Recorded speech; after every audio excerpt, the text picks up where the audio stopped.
ओम नमो नारायण। मेरे वृश्चिक राशि और वृश्चिक लगन के मित्रों, अनुमान शास्त्र के इस चैनल में आपका स्वागत है। कई मित्र पूछते हैं भाई राशि से देखो या लगन से देखें। तो मित्रों, बात ये है कि मेरा अनुसंधान अधिकतर शनिदेव, राहुदेव, गुरु महाराज इन्हीं के ऊपर आधारित होता है। और ये ज्योतिष का सिद्धांत भी है कि शीघ्रगामी ग्रहों के साथ अपना असर मिला के ही कोई गहरा विपरीत प्रभाव इन ग्रहों के द्वारा इंसान के ऊपर पड़ता है। क्योंकि 2.5 साल, 1.5 साल, 1 साल ये एक राशि में विचारते रहते हैं। वहीं अब राहु केतु तो सदा वक्री हैं, लेकिन गुरु भी शनि भी वक्री होते रहते हैं। तो वो आपको राशि से भी घेर लेगा, लगन से भी घेर लेगा। जब उसने घेरना होगा ना आपको, तो बख्शेगा नहीं। ट्रंप का आपको उदाहरण दिया था, तो आपके सामने है। तो बात ये है, होने के बाद तो लाख कारण महाकारण बता देगा इंसान। कोई घटना घटने से पहले बताए ना, तब बात है। खैर, तो अब आनंद ले रहे हो। केतु आ गया लगन पे। केतु ऐसे ही करता है रे भाई। तो छोड़ दो, हिपोक्रेसी बिल्कुल छोड़ दो। किसी काम नहीं आएगी, ये जहर है इस टाइम पे। विशेषकर जिन मित्रों का चंद्रमा वृश्चिक का है, उनके लिए तो बहुत घातक प्रभाव हो सकते हैं इस केतु के। आगे आपकी मर्जी है। तो कोई भी अहंकार पूर्ण रवैया यदि आपने अब भी अपना रखा है, तो वो बड़ा नुकसान आपका करने वाला है आने वाले समय में। क्योंकि अभी तो साल भर और रह के फिर ये 12वें भाव में जाएगा। तो शनिदेव की स्थिति ठीक है आपके लिए। 3रे भाव का शनि है, आपने स्वयं राशि का है, तो आपके पराक्रम को बढ़ाएगा। आपके जो सहयोगी हैं उनसे आपको सहयोग मिलता रहेगा। लेकिन बात यह है कि शनि स्वयं ठीक है, लेकिन उसकी दृष्टियां जो हैं, अब 3री दृष्टि पंचम भाव पे है और 7वीं दृष्टि 9वें भाव पे है और 10वीं दृष्टि आपके 12 भाव पे है। तो इन दृष्टियों से सदा आपने सावधान रहना है। क्योंकि जहाँ जहाँ शनि की दृष्टि होती है, शनि परीक्षा लेता है पूरी। वो आपने सामने देखा है, जब मैंने बताया भाई डैम, अब देखो डैम दरक गया। जल तत्व की आपको बताया था, तो जल तत्व में आप देख लो आग लगी पड़ी है। भयंकर केतु, विस्फोटक केतु बताया था, और कुछ नहीं तो पटाखा फैक्ट्री फूट गई अभी कल परसों कहीं हरियाणा में। तो यही होता है मित्रों। तो इसलिए सावधानी में ही समझदारी है। क्योंकि ये एक दिन तो रहने वाला है नहीं। तो केतु से तो आपको सावधान कर दिया था। जो मित्र जुड़े हुए हैं, जो मित्र नए जुड़े हैं, वो पुरानी वीडियो देख लें वृश्चिक वालों के लिए। और ठीक है, अब अष्टम से राहु सप्तम में आ गए। चलो, क्योंकि इनका भी तो मिला जुला प्रभाव है ना। खाली केतु की बात करना भी ठीक नहीं है। तो राहु रहेंगे सप्तम में। अब सप्तम में एक विशेष प्रकार की स्थिति हो गई, क्योंकि राहु शुक्र की राशि में। अब शुक्र आपका हुआ व्यय का स्वामी, और सप्तम का स्वामी। अब शुक्र जो इसका स्वामी है, आपके 12वें भाव का स्वामी है, आपके 7वें भाव का स्वामी है शुक्र। तो ये जो है अब अस्त चल रहा है 16 अप्रैल तक। तो विशेष तौर पे तो आपको अपना जो, क्योंकि द्वादश भाव और सप्तम भाव, खास कर जब सप्तम भाव में राहु देव विराजमान है तो ये शुक्र के प्रभाव को, जो अस्त शुक्र है उसके प्रभाव को बढ़ा देगा। शुक्र आपका 12वें भाव का स्वामी और 7वें का है।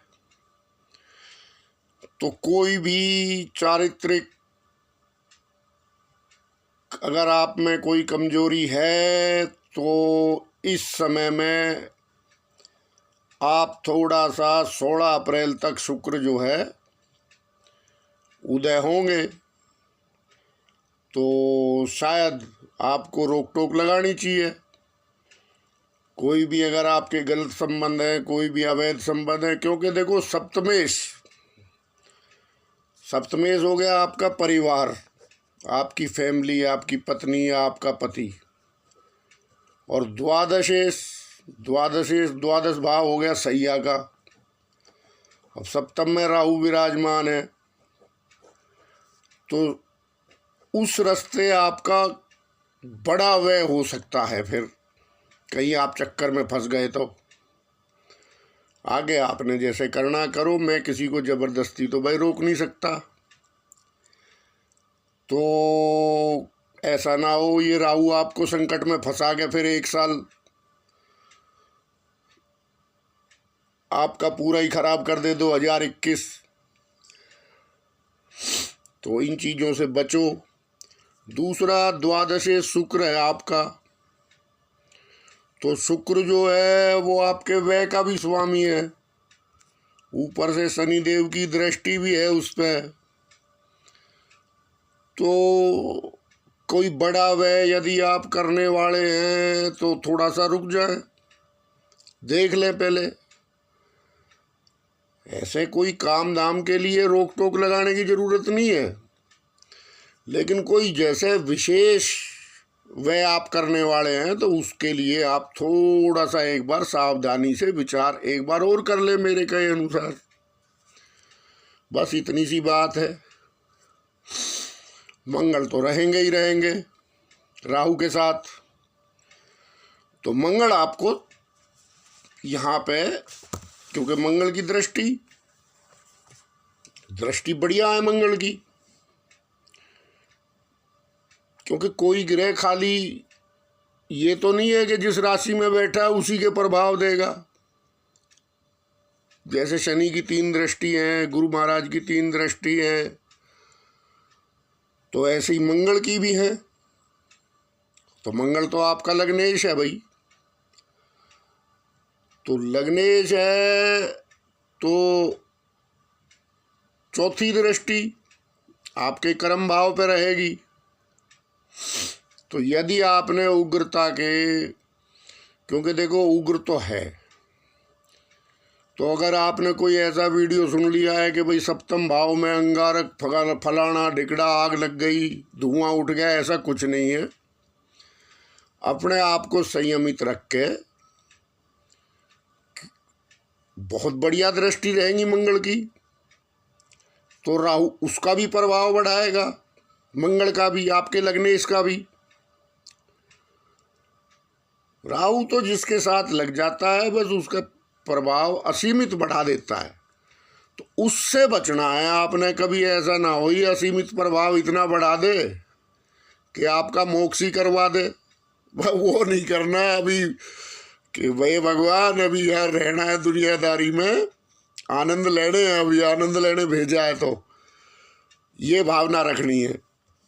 तो ये सप्तम भाव का जो थोड़ा सा एक अंगारक योग या जो भी है, इसको आप अपने स्वभाव से बड़े इजीली, क्योंकि देखो जब मैं बता रहा हूँ, बताने के बाद फिर अगर आप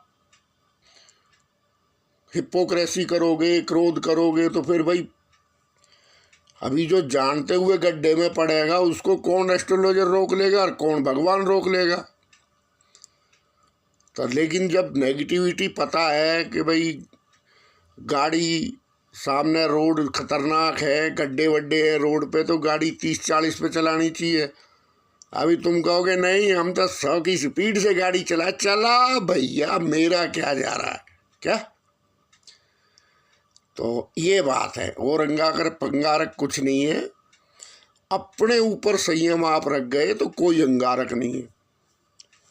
ठीक। तो अब चौथी दृष्टि 10वें भाव पे है, बहुत बढ़िया दृष्टि है। तो जो ऊर्जा को नेगेटिविटी में प्रयोग कर रहे हो आप, मान लो अपनी फैमिली में आपने कोई कलेश ले लिया है, क्योंकि आपने पार्टनरों से कोई कलेश ले लिया है, उसकी बजाय उस एनर्जी को अपने कर्म पे लगाइए। अंडरस्टैंड। क्योंकि फैमिली से, पार्टनरों से इस समय कोई बात व्यवहार बिगाड़ने का समय ये नहीं है बिल्कुल। हो सकता है ग्रह के प्रभाव से दूसरा भी उग्र है, अब दूसरे के ग्रह आपको क्या पता। तो इसलिए थोड़ा सा कोई भी रिएक्शन, मैं हमेशा बताता हूँ राहु का नाम है रिएक्शन, तो ये मंगल जब तक यहाँ है रिएक्शन से बचें। तो वो क्या है कि दो तरह की, एक तो ये अंगारक और एक शुक्र अस्त, ये सप्तम भाव को दो तरह की नेगेटिविटी आपकी प्रभावित करेगी। तो एक गिलास ठंडा पानी पियो, उसके बाद बात करो सामने वाले से, ठीक है ना। तो जब चंद्रमा सही रहेगा तो बात भी सही होंगी सामने वाले से। दूसरा स्वयं अपने देखेगा, स्वयं अपनी राशि को देखेगा सप्तम दृष्टि से, तो वो भी ठीक है यदि केतु और राहु को आप बैलेंस कर पाते हो तब। और अष्टम दृष्टि में मित्र दृष्टि है, उसमें भी कोई बात नहीं है। तो वो धन भाव पे, कुटुंब भाव पे,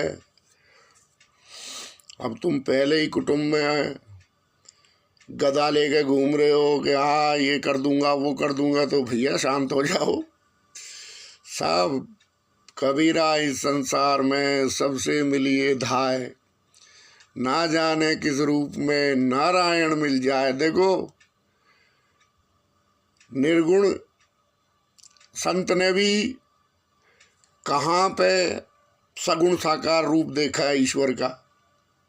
तो ये मेरी पंक्ति याद रखना जब जब आपके, क्योंकि देखो एनर्जी तो आएगी क्या, ऊर्जा के भी अपने अपने सिद्धांत हैं भाई। ऊर्जा तो अपना कमाल दिखाएगी, लेकिन आपकी एमसीबी बढ़िया होनी चाहिए क्या। तो आप कहना भाई हमारी एमसीबी इनएक्टिव कॉइन कलेक्टर की एमसीबी है, बिल्कुल ट्रिप होने में ही फायदा है ना। जब पता है कि शॉर्ट सर्किट होगा तो ट्रिप हो जाए तो अच्छा है ना। तो ऐसी ट्रिप कर लेना अपनी एमसीबी जब ज़्यादा गुस्सा है तो। और नहीं तो उदाहरण आपको पहले दिया था, देखो ट्रंप को ले बैठा शनि, द्वादश भाव पे दृष्टि थी, ये हमारे वाला बच गया। हमारे वाला क्यों बच गया कि इसका सैया भाव है ही गायब। ये देखो दृष्टि क्या करेगी। कई बार एस्ट्रोलॉजी बड़ी इंटरेस्टिंग भाई। अब द्वादश भाव पे विचार करोगे तो सैया पे भी विचार करोगे तो उसकी तो पत्नी तलाक का मुकदमा करने की सोच रही है कि यहाँ वो भाव है ही नहीं। तो ये बच गया हमारे वाला, वो अपनी हिंदी करवा के बैठ गया एक साइड में, अब मुकदमे चलेंगे। तो भैया अपने अपनी एनर्जियां हैं क्या। तो थोड़ा सा जब तक शनि की दृष्टि द्वादश भाव पे है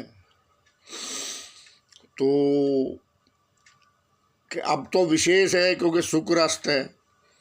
आगे भी फिर आपको बता दिया पूरा, अभी तो शनि 1.5 साल हो रहे यहाँ। तो कोई भी संबंधों के मामले में, धर्म के मामले में, क्योंकि नवम भाव पे भी दृष्टि है और शनि की दृष्टि भाई साहब पूरी परीक्षा लेती है। तो थोड़ा ध्यान से रहना, अनुशासन में रहना। शनि न्यायकारी है, किसी का बुरा थोड़ी करने के लिए शनि है।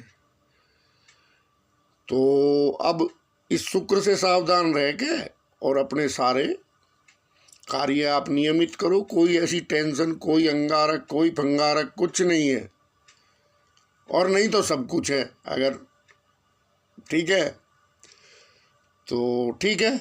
ओम नमो नारायण।